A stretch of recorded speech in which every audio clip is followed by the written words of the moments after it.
1 Kings chapter 4. King Solomon was king over all Israel, and these were his high officials. Azariah, son of Zadok, was the priest. Elihoreph and Ahijah, sons of Shisha, were secretaries. Jehoshaphat, son of Ahilud, was recorder. Benaiah, son of Jehoiada, was in command of the army. Zadok and Abiathar were priests. Azariah, son of Nathan, was over the officials. Zabud, son of Nathan, was priest and king's friend. Ahishar was in charge of the palace, and Adoniram, son of Abda, was in charge of the forced labor. Solomon had 12 officials over all Israel who provided food for the king and his household. Each one had to make provision for 1 month in the year. These were their names: Ben-Hur in the hill country of Ephraim, Ben-Deker in Makaz, Shaalbim, Beth-Shemesh, and Elon Beth-Hanan, Ben-Hesed in Aruboth, to him belonged Soko and all the land of Hepher, Ben-Abinadab in all Naphath Dor. He had Taphath, Solomon's daughter, as his wife. Bana, son of Ahilud, in Tanakh, Megiddo, and all Beth Shean, which is beside Zaretan, below Jezreel, and from Beth Shean to Abel Meholah, as far as the other side of Jokmeam. Ben-Geber in Ramoth Gilead. He had the villages of Jair, son of Manasseh, which are in Gilead, and he had the region of Argob, which is in Bashan, 60 great cities with walls and bronze bars. Ahinadab, son of Iddo, in Mahanaim. Ahimaaz in Naphtali. He had taken Basemath, Solomon's daughter, as his wife.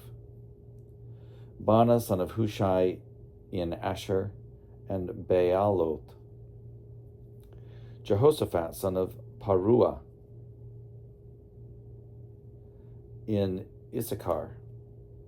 Shimei, son of Elah, in Benjamin. Geber, son of Uri, in the land of Gilead, the country of King Sihon, of the Amorites, and of King Og of Bashan. And there was a garrison in the land.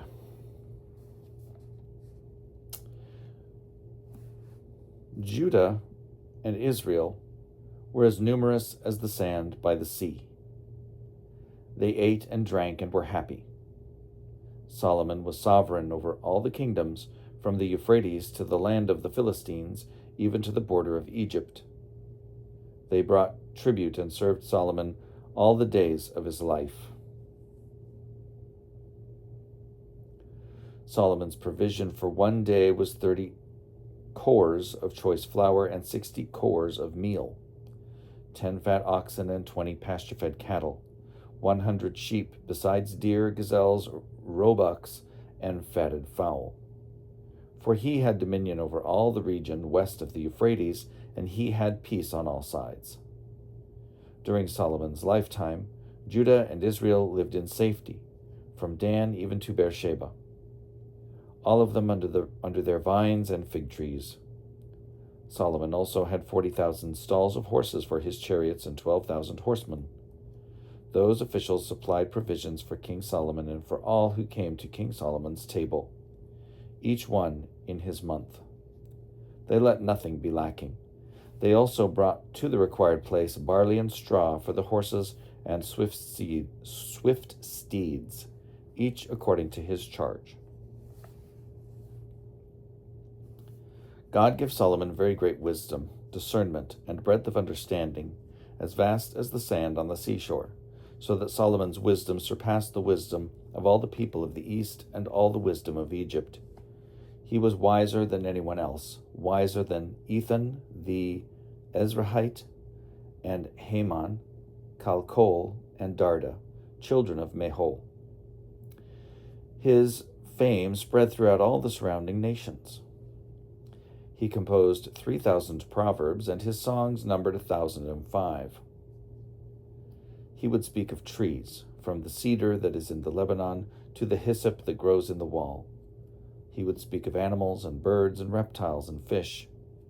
People came from all the nations to hear the wisdom of Solomon, from all the kings of the earth who had heard of his wisdom.